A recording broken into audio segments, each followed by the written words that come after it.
Bonjour à tous et bienvenue dans l'atelier Turn Shop. Aujourd'hui on se retrouve pour un nouveau tutoriel, comment remplacer le levier de frein de sa futaie Shargun. Donc pour ça nous aurons besoin d'un fer à souder, d'étain, de gaine thermo, d'une clé de 5, d'une soufflette, d'une pince à dénuder et qui fait pince coupante en même temps, de gants pour se protéger les mains et bien entendu d'un levier de frein droit dans notre cas. Si vous ne l'avez pas encore, je vous le mets dans la description, muni d'un code promo. Pour commencer, nous allons devoir enlever la poignée. Donc, je vais utiliser la soufflette. Donc, je le branche à mon compresseur. Hop, donc je viens impulser avec de l'air dans ma poignée pour faire sortir la poignée. Donc, moi, ce que je vais faire, c'est que je vais enlever la gaine pour avoir accès à mon capteur électrique. On va venir couper le plus court possible. Donc, après, on va ajuster selon le montage de notre levier de frein. Donc, je vais utiliser ma pince. Donc je vais vraiment couper à ras, hein. La poignée de toute façon elle est complètement cassée, vous pouvez le voir, hop voilà, donc elle ne sert plus à rien. Hop, donc voilà, donc là on va retrouver deux fils. Donc ça c'est le système qu'on retrouve sur quasiment toutes les trottinettes Mini Motors. Donc là ici c'est notre frein avant, levier droit frein avant. Donc je vais venir démonter au niveau de la roue le câble. Donc je vais le desserrer complètement à fond.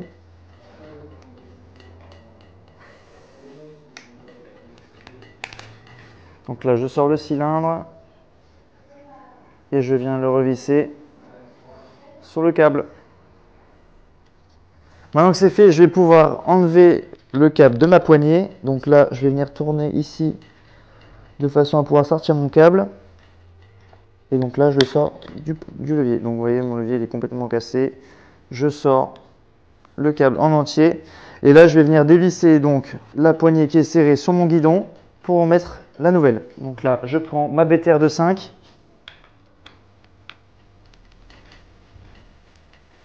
Hop.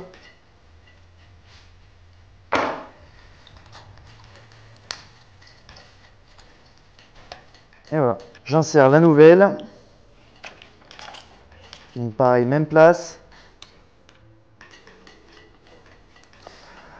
L'idée de placer la poignée directement avant de souder le fil, c'est de pouvoir juger de la distance entre le câble et la poignée. Donc ça va nous permettre d'avoir une bonne distance pour remettre la gaine et que ce soit le plus propre possible. Donc là, je vais venir donc couper ici au plus court, pareil, ma prise étanche. Donc là, il faut garder une bonne distance quand même, que ce soit pas trop compliqué à souder.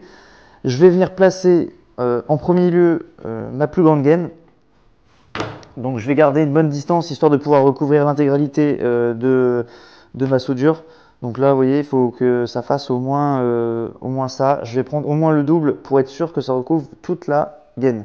Donc là, je viens placer ma grande gaine. Donc c'est la gaine qui va recouvrir les deux soudures de notre câble. Donc là, je vais dénuder mes 4 parties. À savoir que si vous soudez ce câble avec ce câble ou l'inverse, ça change strictement rien. L'idée du capteur, c'est que en fait, quand on appuie sur la poignée, il fasse contact et fasse un pont en fait entre les deux parties. Donc vous inquiétez pas pour ça, il n'y a pas d'ordre. Hop, donc je viens dénuder généreusement mes câbles.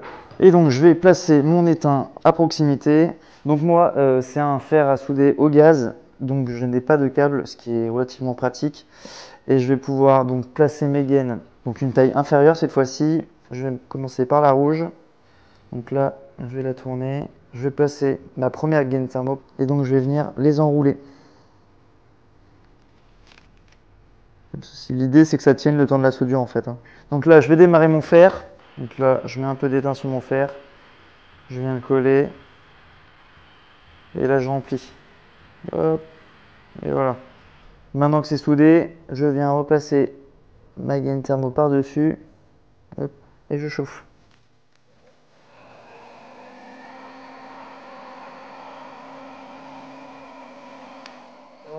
Et je répète la même tâche pour le fil noir.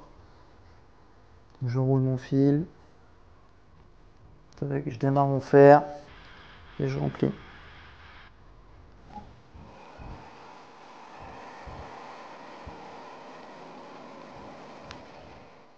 Maintenant que nos deux soudures sont effectuées, je vais venir protéger le tout avec la grande gaine.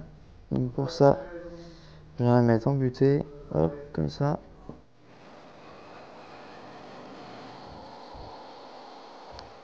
Notre capteur de frein est bien alimenté. Maintenant, je vais pouvoir remettre ma gaine comme à l'origine. Donc là, on va venir mettre dans notre poignée le câble de frein qu'on repasse dans la rainure. Donc pareil, il faut tourner la molette de réglage. Et donc là, je mets tout en face pour pouvoir repasser le câble. Voilà, hop, comme ça. Et voilà, le tour est joué. Donc je vais finir de mettre ma gaine. Tac. Donc on va quand même tester, voir si notre feu stop fonctionne bien. Vous voyez là, quand j'appuie sur le contacteur, il n'y a pas de problème, les feux stop s'allument bien.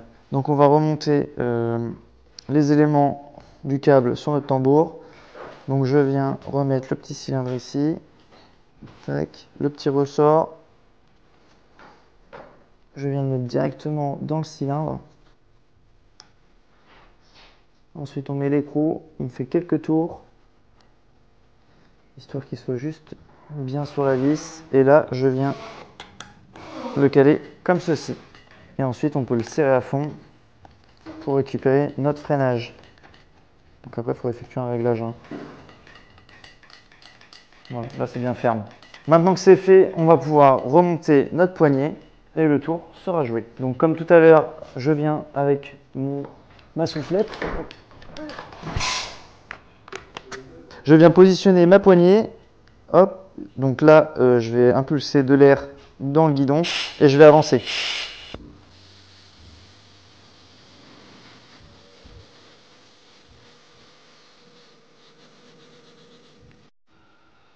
Ce tutoriel est déjà terminé, j'espère qu'il vous aura plu et qu'il vous aura aidé. N'hésitez pas à nous le faire savoir en commentaire ou en mettant juste un petit like. Et sur ce, à la prochaine!